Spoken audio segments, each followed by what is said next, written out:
Hi everyone, we're on Numbers 13 and we have to finish Numbers we'd have to get to 36. So, I don't know, it will take a miracle, but we know this is the book of miracles, so maybe it'll happen. I don't know, that's a lot of reading even for me.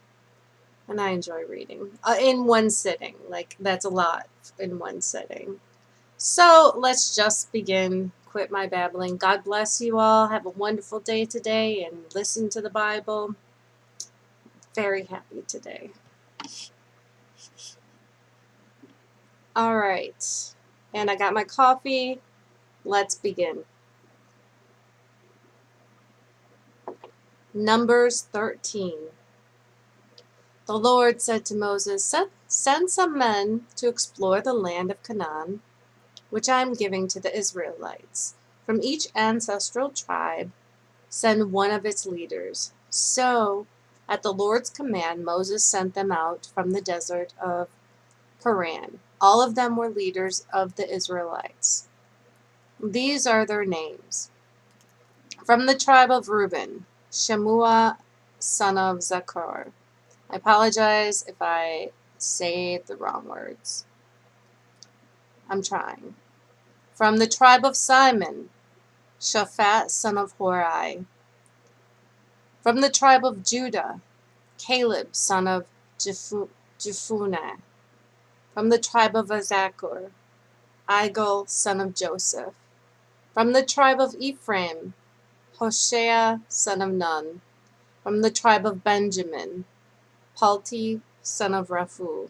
From the tribe of Zebulun, Gaddiel, son of Sodi. From the tribe of Manasseh, in parentheses it says a tribe of Joseph, Gadi, son of Suzi. From the tribe of Dan, Amiel, son of Gamali. From the tribe of Asher, Sether, son of Michael. From the tribe of Naphtali, Nabi, son of Vophsi. From the tribe of Gad, Guel, son of Maki. These are the names of the men Moses sent to explore the land. Moses gave Hoshea, son of Nun, the name Joshua. That's in parentheses. So Hoshea was tribe of Ephraim, son of Nun. We know Joshua, I said earlier that they were close. Sorry. Okay. When Moses sent them to explore Canaan, he said, Go up through the Negev and on into the hill country. See what the land is like and whether the people who live there are strong or weak, few or many. What kind of land do they live in? Is it good or bad? What kind of towns do they live in? Are they unwalled or fortified? How is the soil? Is it fertile or poor? Are there trees in it or not? Do your best to bring back some of the fruits of the land. In parentheses, it says it was the season for the first ripe grapes.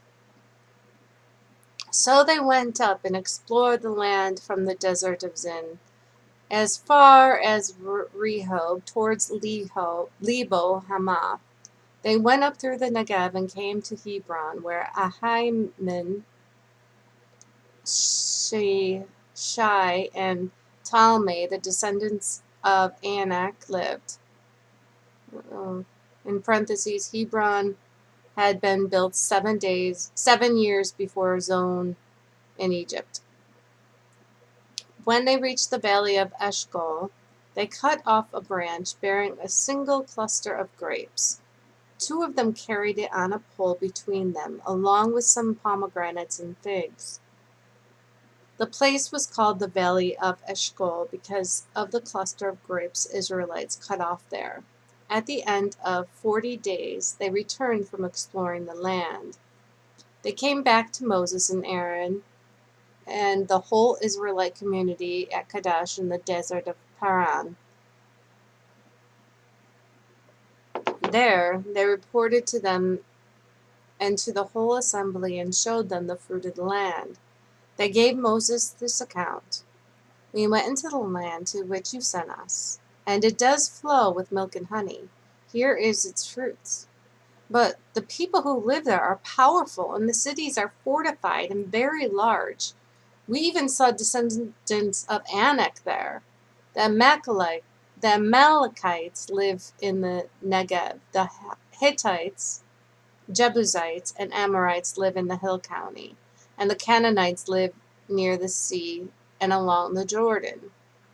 Then Caleb silenced the people before Moses and said, "We should go up and take possession of the land, for we can certainly do it." But the men who had gone up with him said, "We can't attack those people. They're stronger than we are." And they spread among the Israelites a bad report about the land they had explored. They said, "The land we explored devours those living in it. All the people we saw there are of great size. We saw the Nephilim there," which is, in parentheses, it says, the descendants of Anak, come from the Nephilim. Ooh, now that would be a scary sight. I admit that. And we seemed like grasshoppers in our eyes, and we looked the same to them. Numbers 14. The night all the members of the community raised their voices and wept aloud. All the Israelites grumbled against Moses and Aaron, and the whole assembly said to them, "If only we had died in Egypt or in the wilderness. Why is the Lord bringing us to this land only to let us fall by the sword? Our wives and children will be taken as plunder. Wouldn't it be better for us to go back to Egypt?" And they said to each other, "We should choose a leader and go back to Egypt." What's wrong with these people? Then Moses and Aaron fell face down in front of the whole Israelite assembly gathered there. Joshua son of Nun and Caleb son of Jephunneh, who were among those who had explored the land, tore their clothes and said to the entire Israelite assembly, I love people back then. They get so upset they just tear their clothes. They're emotional. Here we have to try to hide our emotions. I'm sorry about the commentary. I'll read. I know I have to focus. The land we passed through and explored is exceedingly good. If the Lord is pleased with us, he will lead us into the land, and a land flowing with milk and honey, and will give it to us. Only do not rebel against the Lord, and do not be afraid of the people of the land, because we will devour them. Their protection is gone, but the Lord is with us. Do not be afraid of them. But the whole assembly talked about stoning them. Ooh. Then the glory of the Lord appeared at the tent of meeting to all the Israelites. The Lord said to Moses, "How long will these people treat me with contempt? How long will they refuse to believe in me, in spite of all the signs I have performed among them? I will strike them down with a plague and destroy them, but I will make you into a nation greater and stronger than they." Moses said to the Lord, "Then the Egyptians will hear about it. By your power you brought these people up from among them, and they will tell the inhabitants of this land about it. They have already heard that you, Lord, are with these people, and that you, Lord, have been seen face to face, that your cloud stays over them, and that you go from them before them in a pillar of cloud by day and a pillar of fire by night. If you put all these people to death, leaving none alive, the nations who have heard this report about you will say, 'The Lord was not able to bring these people into the land he promised them on oath, so he slaughtered them in the wilderness.' Now may the Lord's strength be dismayed, just as you have declared. The Lord is slow to anger, abounding in love and forgiving sins and rebellion. Yet he does not leave the guilty unpunished. He punishes the children for the sin of the parents to the third and fourth generation. In accordance with your great love, forgive the sins of these people, just as you have pardoned them from the time they left Egypt until now." The Lord replied, "I have forgiven them as you asked. Nevertheless, as surely as I live, as surely as the glory of the Lord fills the whole earth, not one of those who saw my glory and the signs I performed in Egypt and in the wilderness, but who disobeyed me and tested me 10 times, not one of them will ever see the land I promised an oath to their ancestors. No one who has treated me with contempt will ever see it. But because my servant Caleb has a different spirit and follows me wholeheartedly, I will bring him into the land he went to, and his descendants will inherit it. Since the Amalekites and the Canaanites are living in the valleys, turn back tomorrow and set outward towards the desert along the route to the Red Sea. The Lord said to Moses and Aaron, "How long will this wicked community grumble against me? I have heard the complaints of these grumbling Israelites. So tell them, as surely as I live, declares the Lord, I will do to you the very thing I heard you say. In the wilderness your bodies will fall, every one of you, 20 years old or more, who was counted in the census and who has grumbled against me. Not one of you will enter the land I swore with uplifted hands to make your home, except Caleb son of Jephunneh and Joshua son of Nun. As for your children that you said would be taken as plunder, I will bring them in to enjoy the land you have rejected. But as for you, your bodies will fall in this wilderness. Your children will be shepherds here for 40 years, suffering for your unfaithfulness, until the last of your bodies lies in the wilderness. For 40 years, 1 year for each of the 40 days you explored the land, you will suffer for your sins and know what it is like to have me against you. I, the Lord, have spoken, and I will surely do these things to this whole wicked community which has banded together against me. They will meet their end in this wilderness. Here they will die." Wow. It just shows you it's so important to trust God. That is disobedience to him is not to trust him. And I'm so stressed out. It's like, I guess I'm not, I'm just as guilty as the Israelites. I'm almost crying reading this because it makes me realize how guilty I am.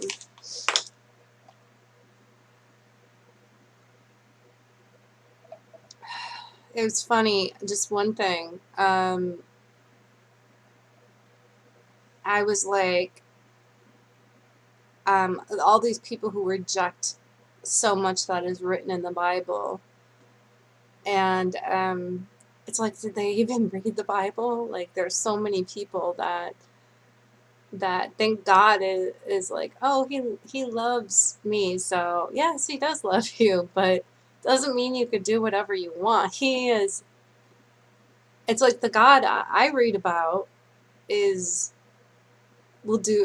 he's doing everything he can for people and expects us in return to trust him and have him as our God.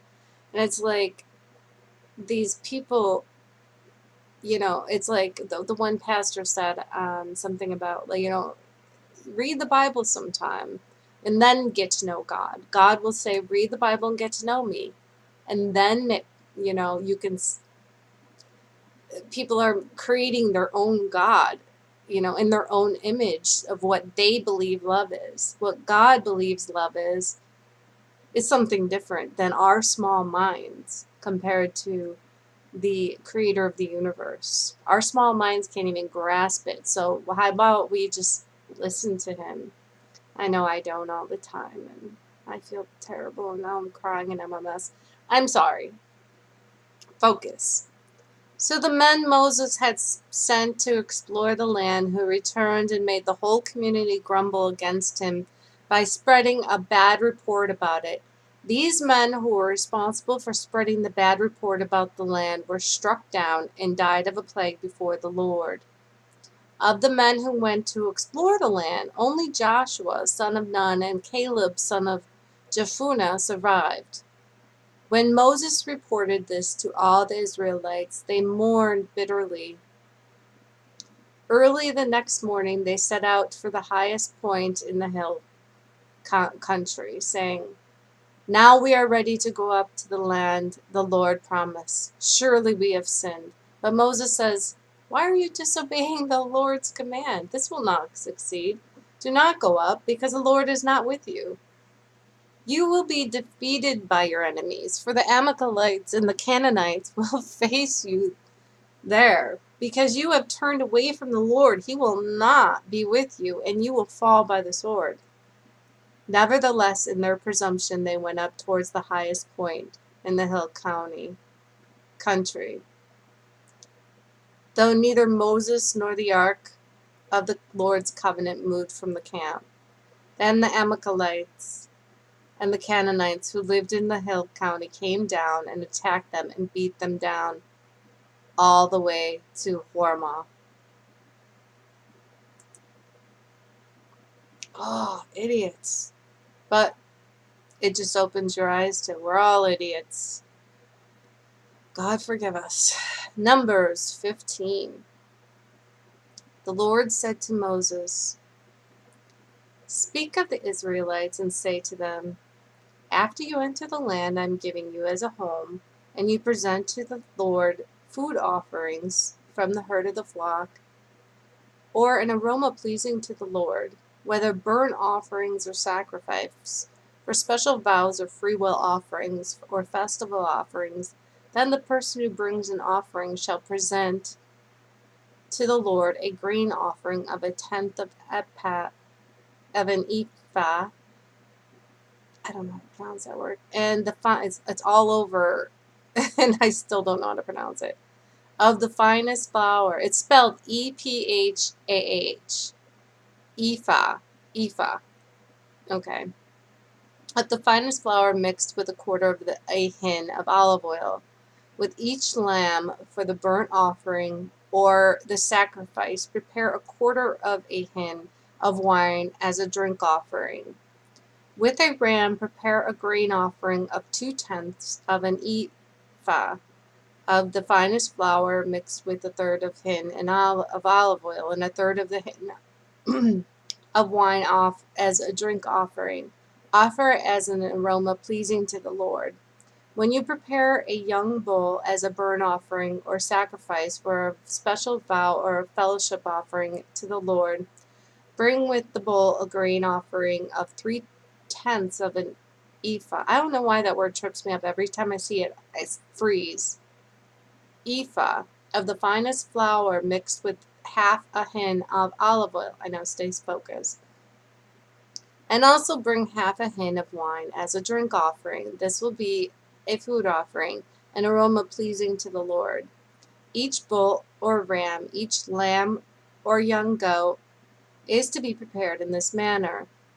Do this for each one for as many as you prepare. Everyone who is native born must do these things in this way when they present a food offering as an aroma pleasing to the Lord.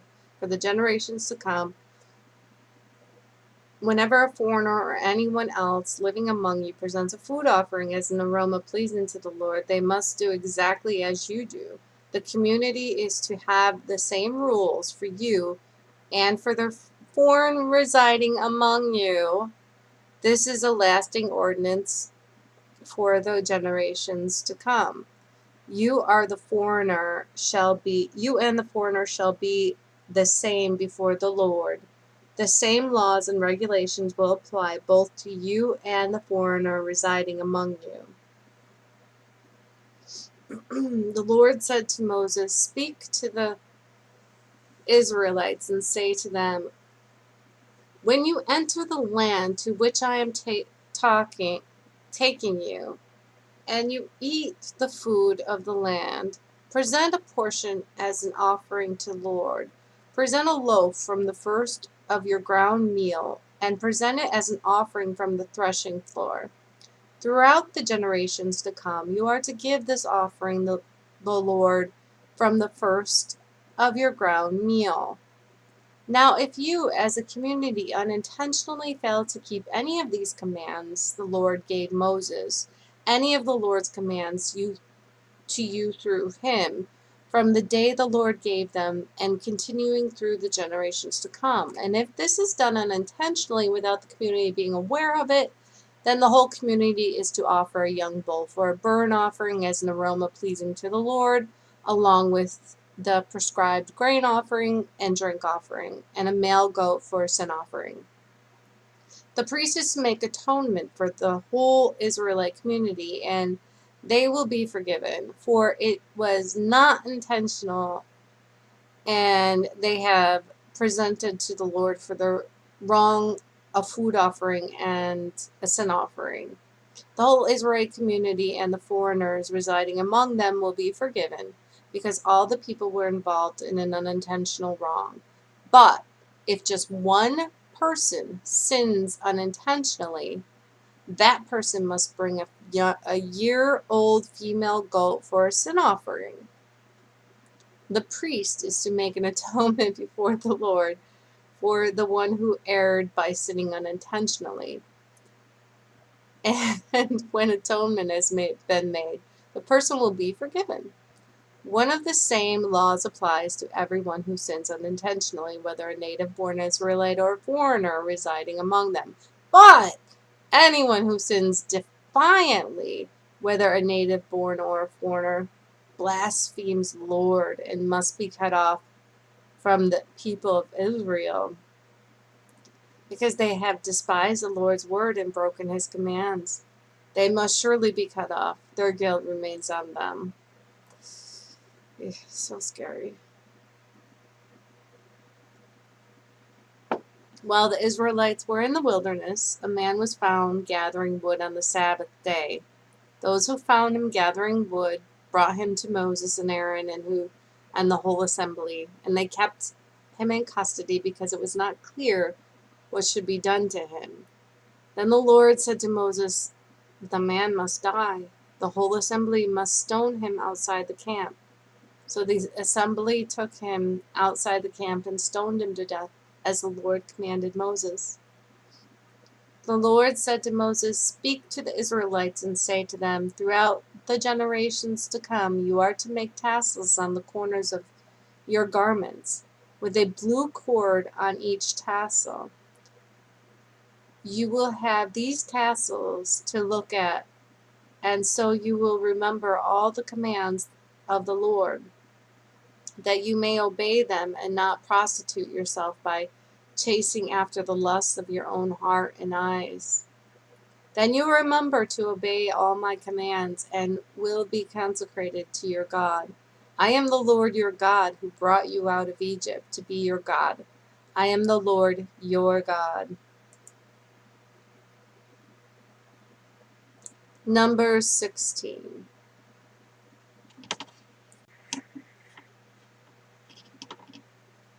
Korah, son of Izhar, the son of Kohath, the son of Levi, and certain Reubenites, Dathan and Abiram, son of Eliab, and son of Pelah, became insolent and rose up against Moses. Whoa! What are they, nuts? I haven't read this book in a long time, so I forgot that part. With them were 250 Israelite men, well-known community leaders who had been appointed members of the council. They came as a group to oppose Moses and Aaron and said to them, "You have gone too far. The whole community is holy, every one of them, and the Lord is with them. Why then do you set yourselves above the Lord's assembly?" When Moses heard this, he fell face down. And he said to Korah and his followers, "In the morning the Lord will show who belongs to him and who is holy. And he will have that person come near him. The man he chooses, he will cause to come near him. You, Korah, and all your followers are to do this. Take censers, and tomorrow Put burning coals and incense in them before the Lord. The man the Lord chooses will be the one who is holy. You Levites have gone too far. That's freaking crazy. After all they've seen. Moses also said to Korah, "Now listen, you Levites. Isn't it enough for you that the God of Israel has separated you from the rest of Israelite community and brought you near himself to do the work of the Lord's tabernacle and to stand before," this gets me mad too, "community, after all they and minister to them? He has brought you and all your fellow Levites near himself. But now you are trying to get the priesthood too? It is against the Lord that you and all your followers have band together. Who is Aaron that you should grumble against him?" Then Moses summoned Dathan and Abiram, the son of Eliab.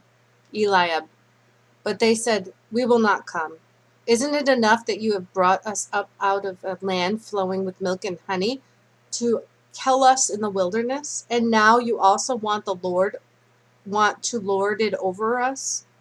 Moreover, you haven't brought us into a land flowing with milk and honey or given us an inheritance of fields and vineyards.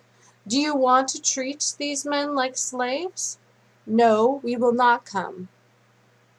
Then Moses became very angry and said to the Lord, "Do not accept their offering.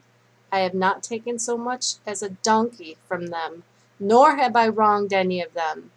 Moses said to Korah, "You and all your followers are to appear before the Lord tomorrow. You and they and Aaron. Each man is to take his censer and put incense in it, 250 censers in all. The present it and present it before the Lord. You and Aaron are to present your censers also." So each of them took his censers, put burning coals and incense in it, and stood with Moses and Aaron at the entrance of the tent of meeting. When Korah had gathered all his followers in opposition to them at the entrance to the tent of meetings, the glory of the Lord appeared to the entire assembly. The Lord said to Moses and Aaron, "Separate yourselves from this assembly so I can put an end to them at once." But Moses and Aaron fell face down and cried out, "O God, O the God who gives breath to all living things, will you be angry with the entire assembly when only one man sins?" Then the Lord said to Moses, "Say to the assembly, move away from the tents of Korah, Dathan, and Abiram." Moses got up and went to Dathan and Abiram, and the elders of Israel followed them. He warned the assembly, "Move back from the tents of these wicked men. Do not touch anything belonging to them, or you will be swept away because of their sins." So they moved away from the tents of Korah, Dathan, and Abiram. Dathan and Abiram had come out and were standing with their wives, children, and little ones at the entrance of their tents. Then Moses said, "Oh, this is heartbreaking. This is how you will know that the Lord has sent me to do all these things, and that it was not my idea. If these men die a natural death and suffer the fate of all mankind, then the Lord has not sent me.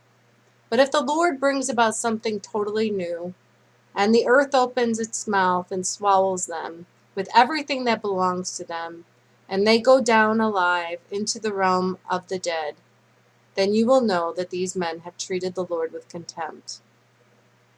As soon as he finished saying all this, the ground under them split apart, and the earth opened its mouth and swallowed them and their households, and all those associated with Korah, together with their possessions. They went down alive into the realm of the dead, with everything they owned. The earth closed over them, and they perished and were gone from the community. At their cries, all the others Israelites around them fled, shouting, "The earth is going to swallow us too."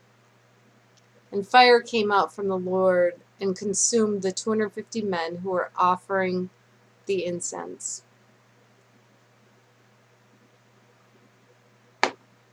The Lord said to Moses, whoa, this is pretty intense. The Lord said to Moses, "Tell Eleazar, son of Aaron, the priest, to remove the censers from the charred remains and scatter the coals some distance away, for the censers are holy, the censers of the men who sinned at the cost of their lives. Hammer the censers into sheets and to overlay the altar, for they were presented before the Lord and have become holy. Let them be a sign to the Israelites." So Eleazar the priest collected the bronze censers brought by those who had been burned to death, and he had them hammered out to overlay the altars, as the Lord directed him through Moses. This was to remind the Israelites that no one except a descendant of Aaron should come to burn incense before the Lord, or he would be like Korah and his followers. The next day, the whole Israelite community grumbled against Moses and Aaron. "You have killed the Lord's people," they said. But when the assembly gathered in opposition to Moses and Aaron and turned towards the tent of meeting, suddenly the cloud covered it, and the glory of the Lord appeared. Have these people not learned? Then Moses and Aaron went to the front of the tent of meetings, and the Lord said to Moses, "Get away from this assembly so I can put an end to them at once." And they fell face down. Then Moses said to Aaron, "Take your censer and put incense in it, along with burning coals from the altar, and hurry to the assembly to make an atonement for them. Wrath has come out from the Lord. The plague has started." So Aaron did as Moses said and ran to the midst of the assembly. The plague had already started among the people, but Aaron offered the incense and made atonement for them. He stood between the living and the dead, and the plague stopped. But 14,700 people died from the plague, in addition to those who had died because of Korah. Then Aaron returned to Moses at the entrance of the tent of meeting, for the plague had stopped.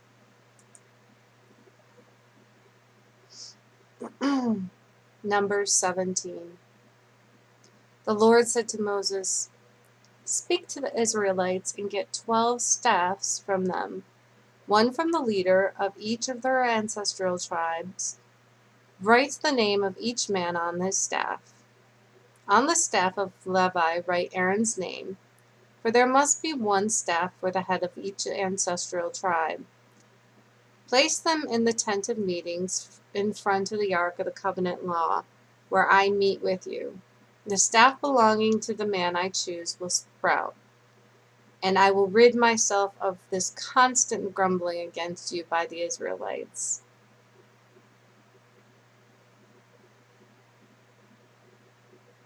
What? Okay, so Moses spoke to the Israelites, and their leaders gave him 12 staffs, one for the leader of each of their ancestral tribes, and Aaron's staff was among them. Moses placed the staffs before the Lord in the tent of the covenant law. The next day Moses entered the tent and saw that Aaron's staff, which represented the tribe of Levi, had not only sprouted but had budded blossoms and produced almonds. Then Moses brought out all the staffs from the Lord's presence to all the Israelites. They looked at them, and each of the leaders took his own staff. The Lord said to Moses, "Put back Aaron's staff in front of the ark of the covenant, to be kept as a sign to the rebellious." Put back Aaron's staff in front of the ark of the covenant to be a sign to the rebellious. Okay, I get what's going on. "This will put an end to their grumbling against me, so that they will not die." Moses did just as the Lord commanded. And the Israelites said to Moses, "We will die. We are lost. We are all lost. Anyone who even comes near the tabernacle of the Lord will die. Are we all going to die?" I don't know. Listen to Moses and you might not. Numbers 18. The Lord said to Aaron, "You and your sons and your family are to bear the responsibilities for offenses connected with the sanctuary. And you and your sons alone are to bear the responsibility for offenses connected with the priesthood. Bring your fellow Levites from your ancestral tribe to join you and assist you when you and your sons minister before the tent of the covenant law. There they are to be responsible to you and are to perform all the duties of the tent. But they must not go near the furnishings of the sanctuary or the altar, otherwise both they and you will die. They are to join you and be responsible for the care of the tent of meeting, all the work at the tent, and no one else may come near where you are. You are to be responsible for the care of the sanctuary and the altar, so that my wrath will not fall on the Israelites again. I myself have selected your fellow Levite from among the Israelites as a gift to you, dedicated to the Lord to do the work of the tent at the tent of meeting. But only you and your sons may serve as priests in connection with everything at the altar and inside the curtain. I am giving you the service of the priesthood as a gift. Anyone else who comes near the sanctuary is to be put to death." Okie Then the Lord said to Aaron, "I myself have put you in charge of the offering presented to me. All the holy offerings the Israelites give me, I give to you and your sons as your portion, your perpetual share. You are to have the part of the most holy offerings that is kept from the fire. From all the gifts they bring me as most holy offerings, when the grain or sin or guilt offerings, that part belongs to you and your sons. Eat it as something most holy. Every male shall eat it. You must regard it as holy. This is also This also is yours. Whatever is set aside from the gifts of all the wave offerings of the Israelites, I give this to you and your sons and your daughters as your perpetual share. Everyone in your household who is ceremonially clean may eat it. I give you all the finest olive oil and all of the finest new wine and grain they give the Lord as the first fruits of the harvest. All of the land's first fruits that they bring to the Lord will be yours. Everyone in your household who is ceremonially clean may eat it. Everything in Israel that is devoted to the Lord is yours. The first offspring of every womb, both human and animal, that is offered to the Lord is yours. But you must redeem every firstborn son, and every firstborn male of unclean animals. When they are a month old, you must redeem them at the redemption price set at 5 shekels of silver, according to the sanctuary shekel, which weighs 20 gerahs. But you must not redeem the firstborn of a cow, a sheep, or a goat. They are holy. Splash their blood against the altar and burn their fat as a food offering, an aroma pleasing to the Lord. Their meat is to be yours, just as the breast of the wave offering and the right thigh are yours. Whatever is set aside from the holy offerings the Israelites present to the Lord, I give to you and your sons and daughters as your perpetual share. It is an everlasting covenant of salt before the Lord for both you and your offspring." The Lord said to Aaron, "You will have no inheritance in the land, nor will you have any share among them. I am your share and your inheritance among the Israelites. I give to the Levites all the tithes in Israel as their inheritance in return for the work they do while serving at the tent of the meeting. From now on, the Israelite must not go near the tent of meeting, or they will bear the consequences of their sin and will die. It is the Levites who are to do the work at the tent of meeting and to bear the responsibilities for the offenses they commit against it. This is a lasting ordinance for the generations to come.